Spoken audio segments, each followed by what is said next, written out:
Assalamualaikum warahmatullahi wabarakatuh. Apa kabar? Semangat terus ya belajar ekonomi di channel Ekonomi Asik. Kali ini kita akan membahas tentang pendapatan per kapita. Masih bagian dari pendapatan nasional. Indikator pencapaian kompetensinya, kita akan menganalisis peranan pendapatan per kapita. Kedua, menghitung pendapatan per kapita dan menginterpretasikan hasil perhitungan pendapatan per kapita. Mari kita bahas satu persatu. Pendapatan per kapita sebenarnya tidak dapat secara langsung mengukur tingkat kemakmuran atau kesejahteraan suatu negara, karena pendapatan per kapita tidak melihat aspek pemerataan atau distribusi pendapatan. Tetapi ujungnya nanti setelah ada perhitungan pendapatan per kapita suatu negara, manfaatnya kita akan terlihat pada tingkat kemakmuran suatu negara tersebut. Kita mulai dari pengertiannya. Pendapatan per kapita adalah besarnya pendapatan rata-rata semua penduduk di suatu negara. Ini menurut Wikipedia Bahasa Indonesia. Kalau menurut Kamus Bahasa Indonesia atau KBBI, pendapatan per kapita adalah suatu pendapatan nasional yang dibagi dengan jumlah penduduk. Pendapatan per kapita berfungsi untuk mengukur nilai seluruh barang atau jasa yang dihasilkan oleh kegiatan ekonomi nasional. Ini menurut karya Adler and Manurung dalam buku Successful Financial Planner pada tahun 2009. Dengan kata lain, kita bisa katakan bahwa pendapatan per kapita menggambarkan kondisi perekonomian yang terjadi di suatu negara. Di sini kita akan menganalisis peranan dari pendapatan per kapita. Yang pertama, kita akan dapat dari hasil perhitungan pendapatan per kapita membandingkan standar hidup suatu negara dari tahun ke tahun. Nah, dari perhitungan pendapatan per kapita yang dilakukan tiap tahun, maka kita dapat mengamati apakah standar hidup masyarakat pada suatu negara secara rata-rata telah meningkat atau tidak.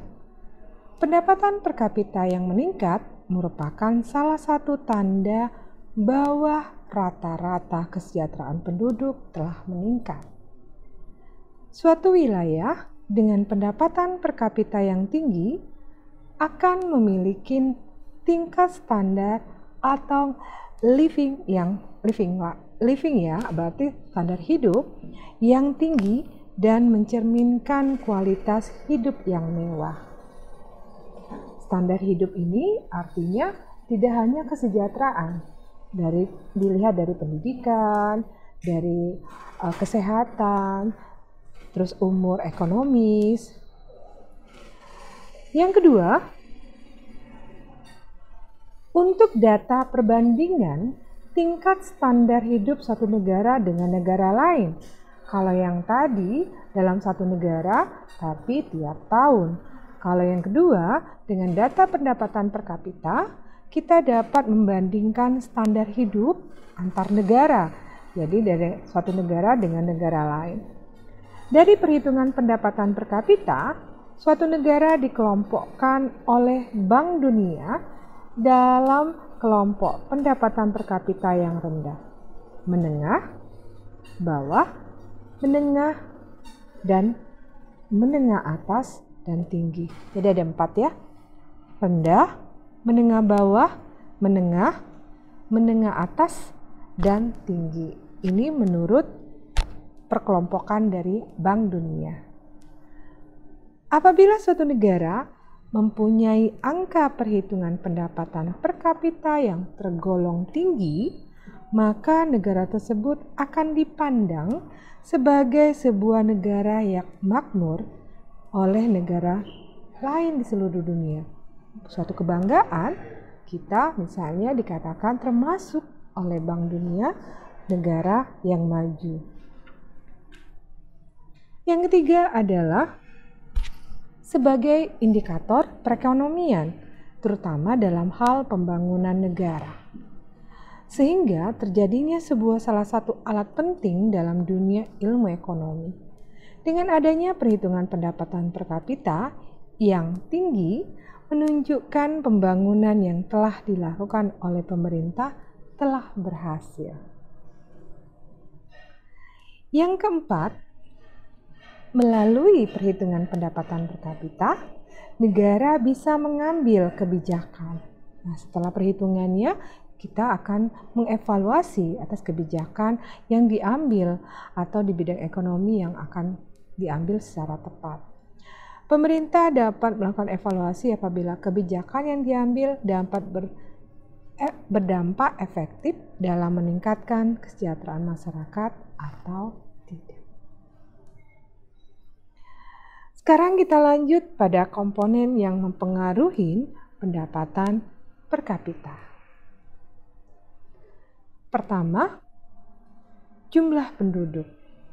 Kenapa? Ya karena tadi menurut Kamus Bahasa Indonesia, jumlah pendapatan nasional dibagi dengan jumlah penduduk. Berarti jumlah penduduk mempengaruhi sangat terbesar. Semakin banyak penduduk, makin kecil pendapatan per kapitanya. Apabila jumlah penduduk lebih kecil dibandingkan dengan pendapatan nasional, karena dia pembagi, maka pendapatan per kapitanya bisa lebih tinggi. Maka dari itu, negara harus bisa menekan juga jumlah penduduk. Yang kedua, komponen yang mempengaruhinya adalah pendapatan nasional. Pendapatan nasional yang dipengaruhi oleh tingkat produksi suatu wilayah atau pendapatan perseorangan dan tingkat konsumsi atau anggaran belanja di suatu wilayah. Pendapatan nasional juga dipengaruhi oleh kualitas sumber daya manusianya. Terus tabungan, savingnya atau investasi, stabilitas keamanan, dan kebijakan pemerintah hingga keadaan geologis dan geografis suatu negara. Kita lanjut untuk perhitungan pendapatan per kapitanya. Kata kapita itu sendiri diambil dari bahasa Latin yang artinya kepala. Dengan adanya perhitungan ini, maka kita mengetahui tingkat kesejahteraan rata-rata penduduk dalam suatu negara. Jadi, perhitungan pendapatan per kapitanya adalah jumlah pendapatan nasional kita bagi dengan jumlah penduduk. Pendapatan nasional yang dimaksud di sini adalah produk nasional bruto atau gross national product. PNB atau gross national product merupakan nilai produk berupa barang atau jasa yang dihasilkan oleh penduduk suatu negara selama kurun 1 tahun. Ini termasuk hasil produksi barang dan jasa yang dihasilkan oleh warga negara kita yang berada di luar negeri. Masih ingat perhitungan pendapatan nasional dengan konsep PNB, bahwa kalau PNB atau Gross National Product, warga negara kita yang ada di luar negeri kita perhitungkan, dan warga negara asing jumlah produknya kita keluarkan.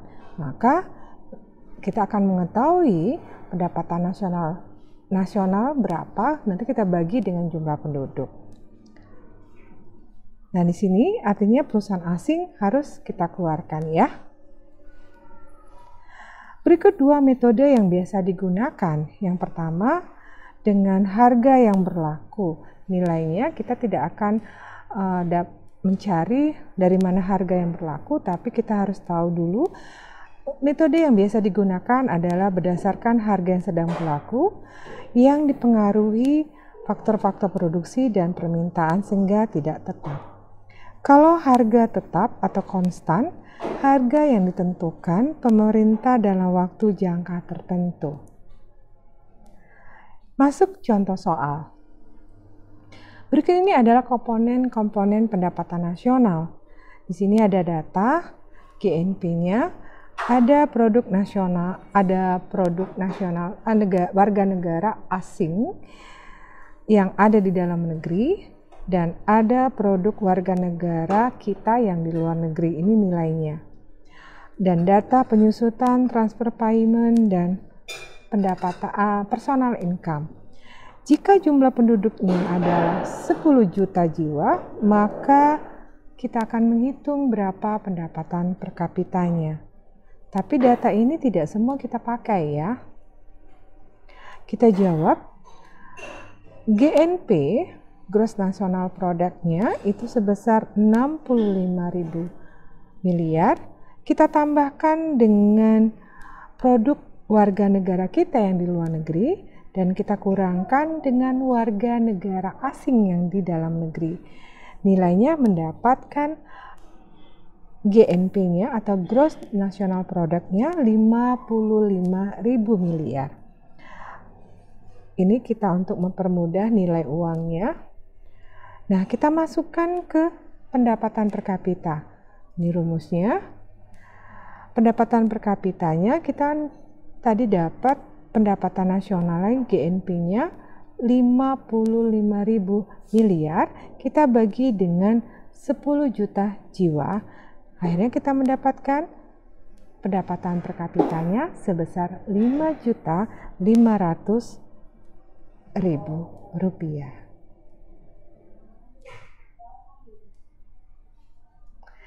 Apa saja pengaruh pendapatan per kapita? Yang pertama adalah tingkat penghasilan. Pendapatan per kapita menunjukkan tingkat kesejahteraan suatu negara.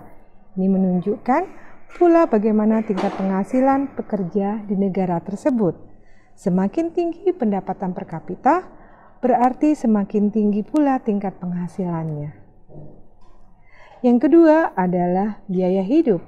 Sejalan dengan meningkatnya nilai pendapatan per kapita dan tingkat penghasilan, berarti semakin tinggi pula biaya hidup seseorang di negara tersebut.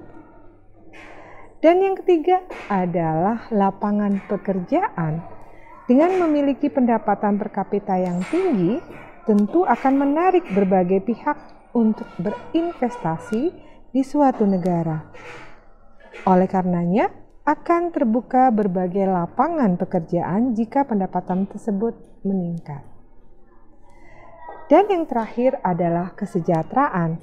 Pendapatan per kapita dapat menandakan bagaimana kesejahteraan suatu negara dilihat dari mengetahui keterjangkauan harga tertentu di tempat tinggal, apakah terlalu mahal atau murah dari pendapatan per kapita. Ini dari sumber Investopedia. Pendapatan per kapita yang tinggi di suatu kota bisa pula mendongkrak kebutuhan belanja, daya beli masyarakat tinggi, sehingga mendorong peluang bisnis akan lebih besar dan akhirnya membuka lapangan pekerjaan baru.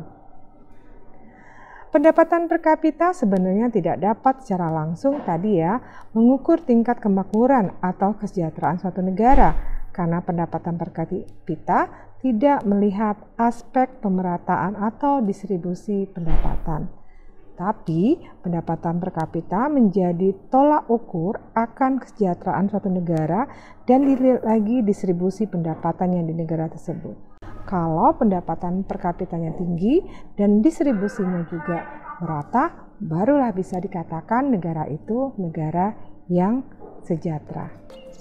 Sampai di sini dulu perjumpaan kita tentang pendapatan per kapita. Semoga bermanfaat dan jangan lupa like, share, and subscribe dan bunyikan loncengnya supaya pada saat saya men-share lagi video berikutnya kalian akan mendapatkan notifikasi. Sampai jumpa. Assalamualaikum. Dah.